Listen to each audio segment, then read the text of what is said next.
हेच सांगा अतीताचं, हेच सांगा अनागता.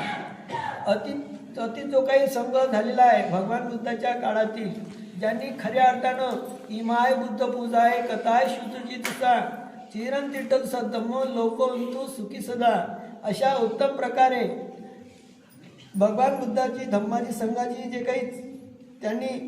चेतना ठेवून जे चिरंतिट्ट चिरकालपर्यंत पिढ्यानपिढ्या एवढंच नव्हे तर पुढच्या बुद्धांतरापर्यंत सुद्धा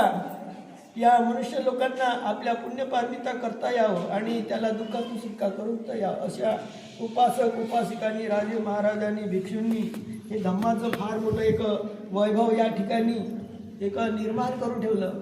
आणि देवता लोकांनी काही सत्वांनी या ठिकाणी येऊन आपापले कोणत्याही प्राण्याचे वाघ यासारख्याही प्राण्याचे जन्म घेऊन या ठिकाणी या धर्माचं वैभव नष्ट करण्यासाठी जे काही शत्रू आले असतील तरी त्यांना तिकडेच आपल्या